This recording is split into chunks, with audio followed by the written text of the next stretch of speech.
Sorry, love. This happened about 2.5 years ago. Probably by the end of the year 2019 and the very beginning of the year 2020. In the middle of winter. What a year. Here, it gets very dark, very early in winter. Usually, it looks like midnight by around 4:30 during the worst of it. So, at this point, I had gotten my first good job as a teacher at a college. I don't remember if I would have had work this day or just had an early class, but for whatever reason, I was home in the early afternoon. All my roommates at the time, 3 young women, were still at college since it was 4 to 5, and they would stay until at least around that time. I had very recently treated myself to some nice noise-canceling headphones. I was new to noise-canceling technology, and I love it. So, I was laying home alone with my noise cancellation on, just listening to music on my bed, scrolling through my phone.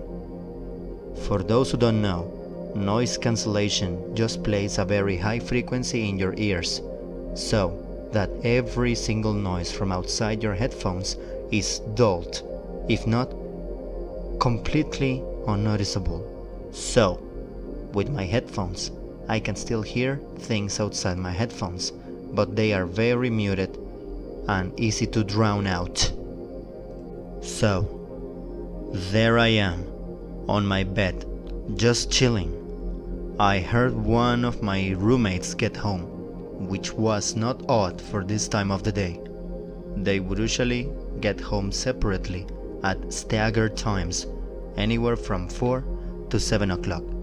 Again, the sounds were totally muted, but with the various clankings around I heard, I figured that they had closed the door and tapped on the kettle as soon as they got home.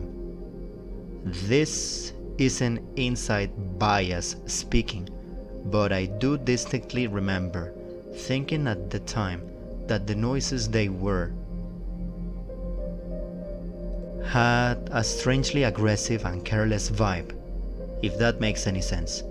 Like they had slammed the door and slammed on the kettle since I was able to hear it in another closed room, even with the noise cancellation on.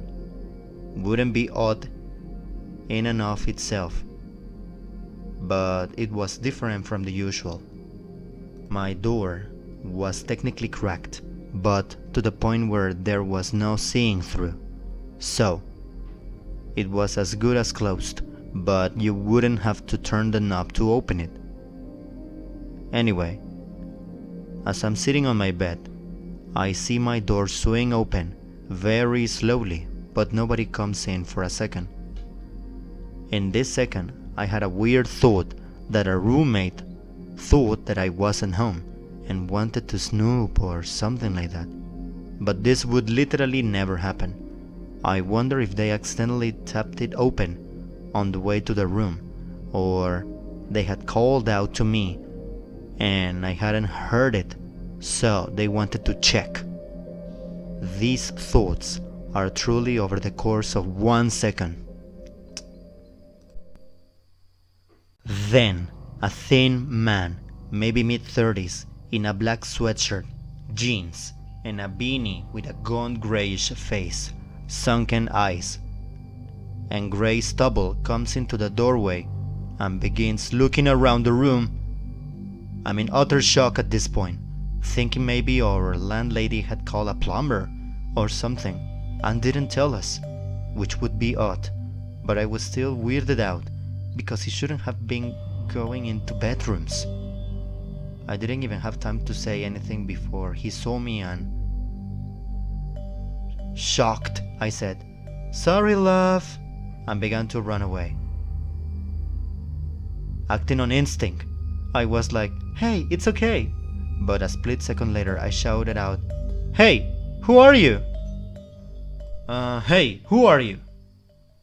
By that time, he had run out into the living room. I had chased him out where he ran out of the door. I followed him for a little bit down the sidewalk, but I was in socks, and I had no key, so I was scared to go much further with our door wide open. When I came back into our living room, I noticed an emptied out purse on the ground, and things on the couches had been strewn about. I noticed my roommate's room, right across from mine, was left with the door wide open, which she literally never did. Peeking in, I saw her window had been pried open, and all of her dresser drawers were pulled out with her things strewn about. I texted our roommate group chat to let them know that there had been a strange man in our house, and then I called the guards. The guards and a couple of my roommates showed up around the same time. When figuring out how the guy had gotten in, the guards that the shed on our property had its door left wide open, and he'd taken a crowbar out of it to pry my roommate's window open. The guards and a couple of my roommates showed up around the same time. When figuring out how the guy had gotten in, the guards determined that the shed on our property had its door left wide open, and he had taken a crowbar out of it to pry my roommate's window open. Now, after this moment, our landlady lived on the property with us, in a different house, and was a bit older and used her shed regularly. And since the shed was in between the two houses, I think she figured nobody would ever be able to break into it, so she left it unlocked. That's when the guards also noticed that her sliding back door was left open, and upon inspection, her house was ransacked. Like, every drawer was pulled out. Clothes were on every inch of the floor in every room. Her front window had been shattered. Everything. She didn't get home for like at least an hour since did.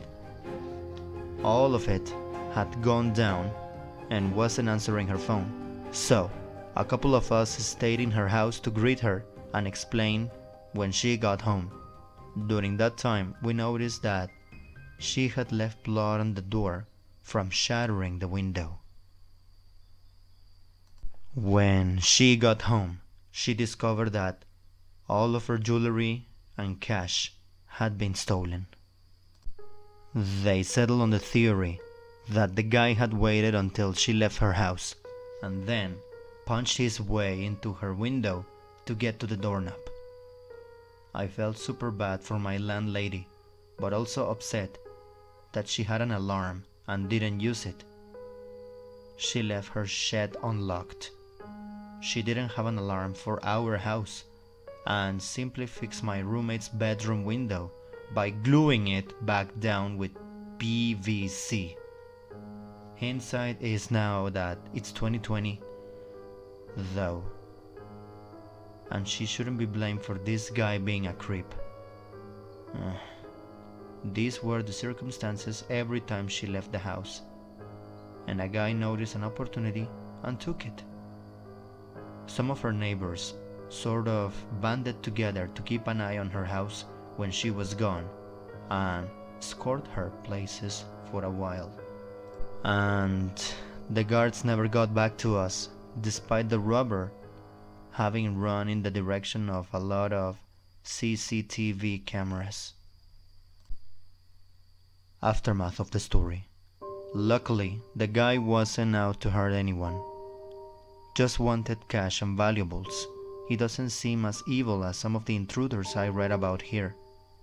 It all ended up okay and taught me to be way more aware of my surroundings.